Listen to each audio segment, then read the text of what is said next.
Alors on a vu les malheurs de Toulouse, le sursaut de Lorient reste à se pencher au chevet de Sochaux.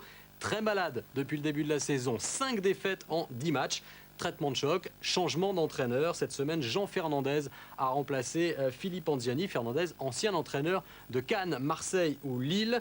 Tiens, d'ailleurs, il avait été aperçu en tout début de saison du côté de l'Aboca lors du match Toulouse-Cannes.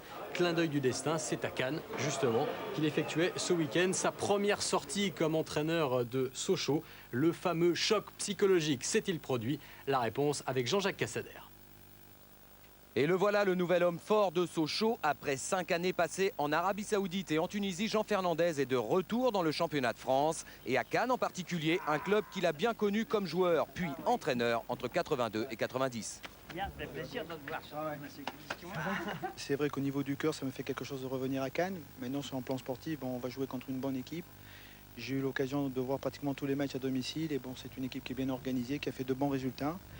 Et bon, on s'attend à un match difficile.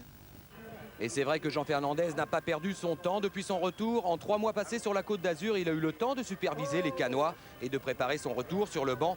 Un retour qui a très vite semblé évident aux dirigeants de Sochaux. Je crois qu'à partir du moment où le club avait décidé de changer d'entraîneur, il m'a demandé d'aller à la recherche d'un garçon qui avait le profil pour entraîner Sochaux. Et connaissant un petit peu Jean Fernandez, l'ayant côtoyé, connaissant sa réputation, et puis c'était un entraîneur disponible. Le choix s'est porté très rapidement sur lui, et puis je crois qu'il a accepté. Et puis là, il relève un challenge très difficile, mais un challenge très intéressant pour lui. Un challenge intéressant mais très délicat car les Cannois nagent dans l'euphorie. Kamar Sherrad, lui, ne fait pas de complexe. Son tir n'est peut-être pas très inquiétant pour l'autre Fernandez de Sochaux, mais il montre toutes les bonnes intentions qui animent cette jeune équipe cannoise. Quesnel en alerte sur coup franc, il est tiré par Fro et Bernard Bougère de la tête, mais Sochaux sur la bonne voie. Une tentative qui fait trembler le stade de l'Aboca et qui donne confiance aux Sochaliens. On passe très vite d'un camp à l'autre. Sitoni est là pour réceptionner le corner. Une position délicate pour un geste spectaculaire mais peu efficace. En tout cas, à 19 ans, Michael Sitoni ne doute de rien. En l'absence de ces deux recrues de début de saison, Ferry pour suspension, Dromniak sur blessure, Sochaux procède par à coup. Bougère en retrait pour Baudry, une frappe tendue et une parade impeccable de Quesnel. On joue depuis un gros quart d'heure, Sochaux se crée les occasions, mais c'est plutôt Cannes qui fait le jeu.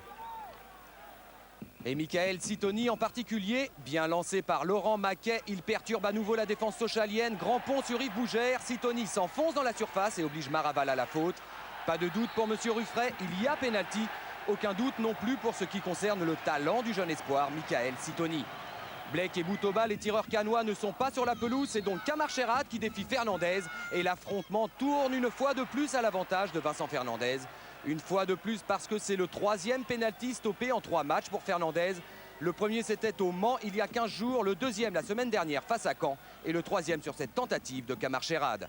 La grande frayeur est passée pour Fernandez et tous les Sochaliens et pourtant 2 minutes à peine se sont écoulées et Sitoni déboule à nouveau un centre pour Suarez et cette fois ça y est, Fernandez est battu. Les Sochaliens sont brutalement ramenés à la réalité avec ce but de David Suarez. L'unique recrue cannoise cette saison inscrit son 2e but chez les professionnels. Début difficile pour Jean Fernandez avec ce but de Suarez qui faisait l'an dernier le bonheur de Rodez en CFA et avec qui il a inscrit 17 buts quand même en 17 matchs. À la pause, c'est donc Cannes qui mène 1-0 et en seconde période, la réaction sochalienne souhaitée par Jean Fernandez prend forme avec l'entrée en jeu de Franck Van de Castel à la place d'Yves Bougère. Un attaquant pour un défenseur, les intentions sont claires et payantes. Tir puissant de Van de Castel, Bernard Bougère reprend et donne une énorme bouffée d'oxygène à Sochaux. Un but partout à la 53e minute de jeu, la confiance change de camp. C'est alors un tout autre match qui commence. Avec des Sochaliens qui ont complètement évacué le doute généré par les 2 dernières défaites consécutives. Luboya en est l'illustration. Il profite d'une erreur d'Ettori, se heurte au poteau mais insiste et oublie complètement Bougère seul aux 6 mètres.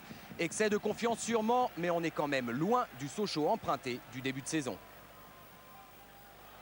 Et les Sochaliens continuent leur pressing. Les Sochaliens osent tout. Daniel Luboya, cette fois, a bien vu Bernard Bougère. Et là, c'est une nouvelle preuve de la certitude franc-comtoise. Amorti orienté et frappe précise. Bernard Bougère peut savourer son bonheur. Il a eu le geste juste pour un doublé qui donne l'avantage à Sochaux. 2-1. Un but exceptionnel. Christophe Ettori est littéralement effacé par le contrôle de Bougère. Un but qui scelle pratiquement les chances cannoises. Obligé de se découvrir pour tenter de revenir au score. Les espaces évidemment se font plus grands pour Sochaux. Adel Chedli a tout loisir de servir Luboya.